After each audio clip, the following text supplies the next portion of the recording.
Hi friends, my ഓണിലോട്ട് എല്ലാവർക്കും സ്വാഗതം. ഇന്നിവിടെ ചെയ്യാൻ പോകുന്നത് ഒരു ഉള്ളിവടയാണ്. ഉള്ളിവട എങ്ങനെയാണ് ഉണ്ടാക്കുന്നതെന്ന് ഒന്ന് നോക്കാം. ഇതിലേക്കായി നമുക്കൊരു മീഡിയം ടൈപ്പ് 6 സബോളയാണ് എടുത്തിരിക്കുന്നത്. അതിൽ 3 സബോള അരിഞ്ഞ് ചെറുതായിട്ട് കനം കുറഞ്ഞ് അരിയണം. എന്നാൽ മാത്രമേ നല്ല ക്രിസ്പി ആയിട്ട് നമുക്ക് കിട്ടുകയുള്ളൂ. പിന്നെ വേണ്ടുന്നത് കുറച്ച് പച്ചമുളക്, അതേപോലെ തന്നെ കറിവേപ്പില, ആഫ്രിക്കൻ മല്ലിയില വീട്ടിലുണ്ടായിരുന്നത് തന്നെ എടുത്ത് അത് നല്ല ചെറുതായിട്ട് കുനുകുനാ അരിഞ്ഞെടുക്കണം. പിന്നെ മുളക് പൊടി, മഞ്ഞൾപ്പൊടി, അതുപോലെ തന്നെ ഒരു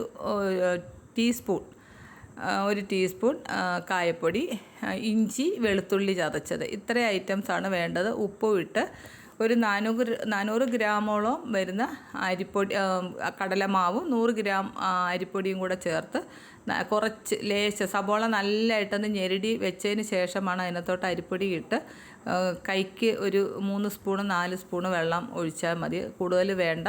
വെള്ളം ഒഴിച്ച് നല്ലപോലെ കുഴച്ചെടുത്ത മിക്സാണത്.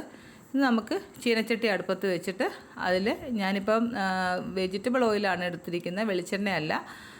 ആ ഓയിലിലോട്ട് തന്നെ, ഓയിൽ നല്ല ചൂടായി വരുമ്പോൾ നമുക്കൊരു കഷ്ണം ഉള്ളി കഷ്ണം ഇട്ട് നോക്കാം മൂത്തിട്ടുണ്ടോ എന്ന്. അത് പെട്ടെന്ന് പൊന്തി വന്നു കഴിഞ്ഞാൽ എണ്ണ മൂത്തു എന്നറിയാം. നമുക്ക് അതിനകത്തോട്ടൊരു 7-8 പീസ് നല്ലതായിട്ട് ഉരുട്ടി ചെറുതായിട്ടൊന്ന് പരത്തി ഇട്ടിട്ട് നല്ല ക്രിസ്പി ആയിട്ട് തീ കൂട്ടി വയ്ക്കുമ്പോൾ അകത്ത് നമുക്ക് വേവ് നല്ലതായിട്ട് കിട്ടില്ല.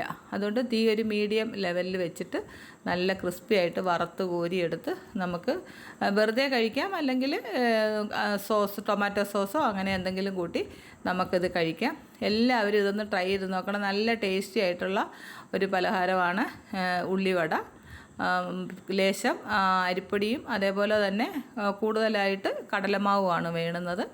എല്ലാവരും ഒന്ന് ഉണ്ടാക്കി നോക്കുക. ട്രൈ ചെയ്തിട്ട് ഇഷ്ടപ്പെട്ടുവെങ്കിൽ ലൈക്കും ഷെയറും അതേപോലെ തന്നെ കമൻറ്റും സബ്സ്ക്രൈബും ചെയ്യുക. Thank you.